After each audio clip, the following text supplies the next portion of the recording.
முருகாச்சரணம். இந்த ஆண்டு ஆடி மாதத்தில் வரும் கிருத்திகை விரதம் எந்தன்னைக்கு வருது? இந்த நாளில் நம்ம முருகப்பெருமானை நினைத்து என்ன பூஜை செய்யணும், எப்படி செய்யணும், வேலுக்கு என்னென்ன அபிஷேகங்கள் செய்யணும், அந்த நாளில் நம்ம எந்த விளக்கு ஏற்றணும், எந்த நெய்வேத்தியம் படைக்கணும், இந்த ஒரு விளக்கு நம்ம ஏற்றி வச்சோம் அப்படின்னா முருகப்பெருமானுக்கு இந்த ஆடி மாத கிருத்திகை தினத்தில் நம்மளுடைய எல்லா விதமான சகல விதமான பிரச்சனைகளும் தீர்ந்துவிடும். அது என்ன தீபம்? அதே மாதிரி இந்த வருடம் பார்த்திங்கன்னா கிருத்திகை விரதம் 6ஆம் தேதியா 7ஆம் தேதியா? ஸோ இதில் பல பேருக்கு சந்தேகம் இருக்குது. இந்த எல்லா சந்தேகங்களையும் தீர்க்கறதுக்காக தான் இந்த பதிவு. வாங்க பதிவுக்குள்ளே போகலாம். பதிவை எங்கேயுமே ஸ்கிப் பண்ணாதீங்க.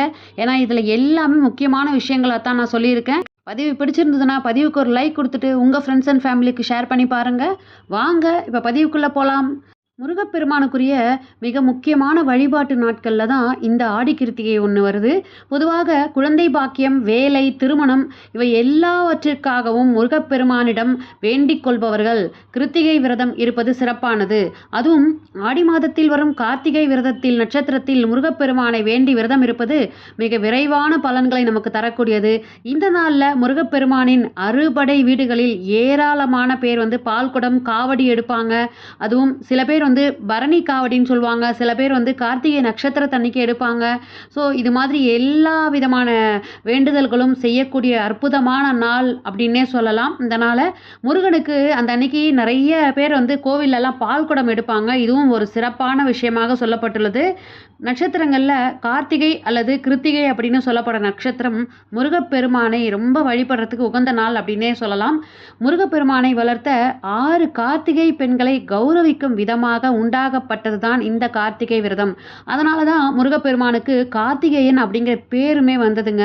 முருகப்பெருமானுக்கு கார்த்திகை நட்சத்திரம் வரும் நாட்களில் நம்ம விரதம் இருந்து வழிபட்டோம் அப்படின்னா முருகப்பெருமானின் அருளாலும் கார்த்திகை பெண்களின் அருளாலும் குழந்தை பாக்கியம் கிடைக்கும் அப்படிங்கிறது ஐதீகம். மாதந்தோறும் கார்த்திகை நட்சத்திரம் வந்தாலும் சில குறிப்பிட்ட மாசத்துல வர்ற கார்த்திகை நட்சத்திரம் தாங்க ரொம்ப ரொம்ப விசேஷமானதாக சொல்லப்பட்டுள்ளது. இப்படி பார்க்கும் பொழுது இந்த ஆடி கிருத்திகையில் கிருத்திகை விரதம் இருக்க துவங்கி தை கிருத்திகையில் நிறைவு செய்ய வேண்டும். அப்படி விரதம் இருக்கிறவங்களுக்கு நிச்சயமாக குழந்தை பேரு கிடைக்கும் அப்படிங்கிறது ஒரு நம்பிக்கை. இவ்வளவு சிறப்புகள் மிக்க இந்த ஆடி கிருத்திகை எந்த அன்னைக்கு ஆரம்பிச்சு எந்த அன்னைக்கு முடியுதுன்னு பார்த்துடலாமா? ஆடி கிருத்திகை விரதம் இந்த ஆண்டு ஆகஸ்ட் 6ஆம் தேதி வருவதாக எல்லா கேலண்டர்லையும் சொல்லப்பட்டுள்ளது. ஆனால் சில பேர் 7ஆம் தேதி அப்படின்னு சொல்கிறாங்களே அப்படின்னு நிறைய பேருக்கு நிறைய பலவிதமான குழப்பங்கள் இருக்குது. நாங்கள் 6ஆம் தேதி விரதம் இருக்கிறதா 7ஆம் தேதி விரதம் இருக்கிறதா அப்படின்னு சில பேர் கேட்குறாங்க. சில பேர் பார்த்திங்கன்னா கிருத்திகைக்கு இலை போட்டு படையல் மாதிரி செஞ்சு விரதம் இருந்து பூஜை பண்ணுவாங்க. ஸோ அது எந்த அன்னைக்கு நாங்கள் பண்ணுறது அப்படின்னு கேட்குறாங்க. ஸோ இது எல்லாத்துக்கும் உண்டான பதில் இதில் இருக்குது. இப்போது ஆடி கிருத்திகை பார்த்திங்கன்னா 6ஆம் தேதி ஆகஸ்ட் 6ஆம் தேதி மாலை 6:19 மணிக்கு ஆரம்பித்து ஆகஸ்ட் 7ஆம் தேதி மாலை 4:51 மணி வரை இந்த கார்த்திகை நட்சத்திரம் இருக்குங்க. பொதுவாகவே நம்ம கோவில்களெல்லாம் பார்த்திங்கன்னா சாயரக்ஷ பூஜை அப்படின்னு மாலை நேரத்தில் நட்சத்திரம் பிறந்த உடனே செய்வாங்க. ஸோ கோவில்களில் சாயரக்ஷ பூஜை அப்படிங்கிறது 6ஆம் தேதி மாலையே ஆரம்பிச்சிருங்க. கார்த்திகை நட்சத்திரம் பரணி முடிஞ்சு கார்த்திகை ஆரம்பித்த உடனேயே கோவில்களில் அபிஷேகங்கள் எல்லாம் சாயரக்ஷ பூஜை அப்படின்னு சொல்லி ஆரம்பிச்சிருவாங்க. ஸோ இப்போ நீங்கள் 6ஆம் தேதி எப்போ எந்த ஒரு விரதமாக இருந்தாலும் அமாவாசையாக இருந்தாலும் பௌர்ணமியாக இருந்தாலும் சூரிய உதயாதி நாழிகையை அடிப்படையாக கொண்டு தான் நம்ம கொண்டாடிட்டு வரோம். அதில் எந்த சந்தேகமும் யாருக்குமே இருக்க வேண்டாம். இதுதான் ஒரு கரெக்டான ப்ரொசீஜர். அதன்படி பார்த்தீங்க அப்படின்னா சூரிய உதயாதி நாழிகை அடிப்படையில் பார்த்தீங்கன்னா கிருத்திகை நட்சத்திரத்துக்கு முன்னாடி இருக்கிற சூரிய உதயாதி நாழிகை 6ஆம் தேதி காலையில் தான் வருது. ஸோ பரணியில் விரதம் இருந்து கிருத்திகையில் விரதத்தை நிறைவு செய்பவர்கள் பரணி நட்சத்திரம் ஆரம்பித்த 6ஆம் தேதி மதியத்திலிருந்து நீங்கள் விரதம் இருக்க ஆரம்பிக்கணும்.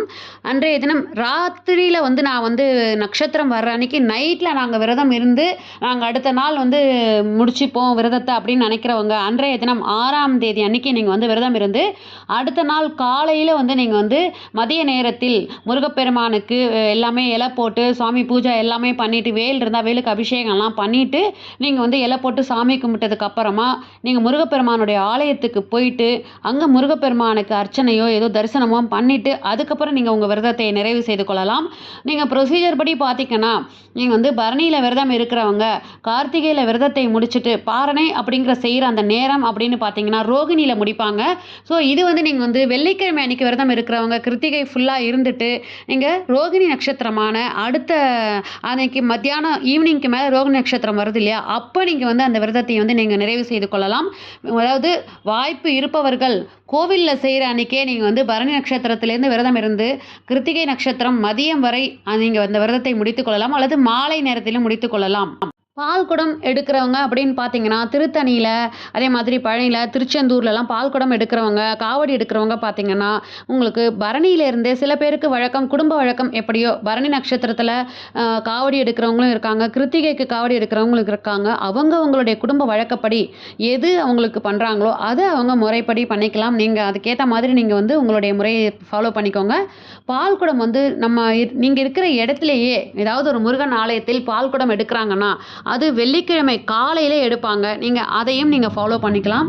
ஆடி கிருத்திகை அன்னைக்கு வெள்ளிக்கிழமை அன்னைக்கு காலையில் பூஜை பண்ணுறவங்க, விரதம் இருக்கிறவங்க எப்படி இருக்கலாம் அப்படிங்கிறத பற்றி உங்களுக்கு நான் சொல்லிடுறேன். அன்றைக்கி காலையில் எழுந்து நீங்கள் குளிச்சுட்டு நீங்கள் சுத்தமாகவே நீங்கள் வந்து எல்லாம் மஞ்சள் கலந்த ஆடையை நீங்கள் வந்து அணிஞ்சிக்கோங்க அந்த அன்னைக்கு. அது முடித்ததுக்கப்புறமா நீங்கள் வந்து வீட்டை எல்லாம் சுத்தப்படுத்தியிருப்பீங்க நாளே. ஸோ அதையெல்லாம் பண்ணதுக்கப்புறமா முருகப்பெருமானுக்கு முன்னாடி முதல்ல நீங்கள் எழுந்திரிச்சோடனே குளித்த உடனே ஒரு நெய் தீபத்தை ஏற்றி வச்சுருங்க.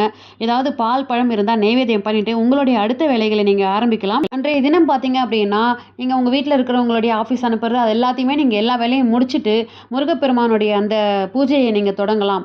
எப்படி பார்த்தீங்கன்னா முருகப்பெருமானுடைய சிலையோ வேலோ ஏதாவது இருந்ததுன்னா அதற்கு வந்து நீங்கள் வந்து ஒரு 5 வகையான அபிஷேகங்கள் செஞ்சுக்கோங்க. என்ன விதமான அபிஷேகங்களாக இருந்தாலும் சரி உங்களுடைய சௌகரியப்படி நீங்கள் செஞ்சுக்கோங்க. எதுவுமே முடியலனாலும் வெறும் தண்ணி, பால் இதில் மட்டும் நீங்கள் அபிஷேகம் செஞ்சுக்கிட்டு மஞ்சள் குங்குமம்லாம் வச்சுட்டு நீங்கள் வந்து முருகப்பெருமானுடைய படத்திற்கு செவ்வரளி மாலையோ அல்லது மல்லிகை பூக்களாலேயோ முல்லை பூக்களாலேயோ நீங்கள் வந்து செண்பகப்பூ கிடச்சா ரொம்ப விசேஷம், அதை வாங்கி வச்சுக்கோங்க. நீங்கள் அலங்காரம் பண்ணிவிட்டு அன்றைய தினம் காலையிலையும் மாலையிலையும் நீங்கள் வந்து வெற்றிலை தீப வழிபாடு பண்ணுங்கள். வெற்றிலை தீப வழிபாடு செவ்வாய்க்கிழமை செவ்வாய் ஓரையில் பண்ணுவோம். அந்த வெற்றிலை தீப வழிபாடு நீங்கள் இந்த ஆடி கிருத்திகையில் நாள் வருது பார்த்தீங்களா, நீங்கள் வந்து குரு ஓரையில் நீங்கள் செய்யலாம். நாள் 6ஆம் தேதி அன்றைக்கி குரு ஓரையிலும் செய்யலாம். அதையே நீங்கள் அடுத்த நாளும் நீங்கள் வந்து இல்லை நான் வெள்ளிக்கிழமை தான் பண்ணுற வழக்கம்னு நீங்கள் வெள்ளிக்கிழமையும் நீங்கள் செய்யலாம். நேரம் அப்படின்னு பார்த்தீங்கன்னா நீங்கள் விளக்கேற்றுற நேரம் அப்படின்னு பார்த்தீங்கன்னா காலையில் 9:15 மணியிலிருந்து 10:15 மணி வரையிலும் நல்ல நேரமாக இருக்குது. அதே மாதிரி 12:15 மணியிலிருந்து 1:15 மணி வரையில் வெள்ளிக்கிழமை நான் சொல்லிட்டு இருக்கிறது. இந்த நேரத்திலும் மாலையில் பார்த்தீங்கன்னா 4:51 மணி வரை கிருத்திகை நட்சத்திரம் இருக்குது. ஆனால் ரோகிணியில் முடிக்கணும் பாரணை செஞ்சு அப்படிங்கிறதால 4:45 5:45 வரைக்கும் கிருத்திகை நட்சத்திரம் வந்து பூஜை பண்ணுறவங்க பண்ணலாம். இலை போட்டு சாமி கும்பிட்றவங்க மாலை நேரத்திலும் அந்த நேரத்தை நீங்கள் ஃபாலோ பண்ணிக்கலாம். இந்த 4:45 5:45 வரைக்கும். இந்த வெற்றிலை தீபத்தை அடுத்து இது எப்பவுமே நம்ம ப்ரொசீஜர் பண்ணுறது, வெற்றிலை தீபம் முருகனுக்கு போடுறது ப்ரொசீஜர். ஆனால் இந்த அன்னைக்கு நீங்கள் செய்ய வேண்டிய இன்னொரு முக்கியமான தீபம் என்ன அப்படின்னு பார்த்தீங்கன்னா மாவிளக்கு தீபம். முருகனுக்கு மாவிளக்கு தேனும் தினை மாவும் கலந்து அல்லது உங்களுடைய குல வழக்கப்படி அரிசி மாவினால் தீபம், அரிசி மாவையும் வெல்லம் நெய் கலந்து நல்லா தூளாக்கிக்கிட்டு நீங்கள் வந்து நல்லா ஜலிச்சிட்டு அரிசி மாவை அதுக்கப்புறம் வெல்லத்தை நல்லா பாகு எடுத்துட்டு நெய்யை விட்டு பிசைஞ்சு நீங்கள் வந்து முருகப்பெருமானுக்கு முன்னாடி உங்களுடைய குல வழக்கப்படி 2 நெய் தீபங்களோ அல்லது 1 நீங்கள் ஏற்றி வச்சு வில்வ இலைகளால் அர்ச்சனை செய்ய வேண்டும். அன்றைய தினம் வில்வ இலைகளால் நீங்கள் வந்து முருகப்பெருமானுக்கு நான் சொன்ன அந்த குறிப்பிட்ட நேரத்தில் இந்த மாவிளக்கை வச்சுட்டு அந்த மாவிளக்கிற்கு முருகப்பெருமானுடைய படத்துக்கு முன்னாடி தான் நீங்கள் வந்து இந்த மாவிளக்கை வச்சுருப்பீங்க.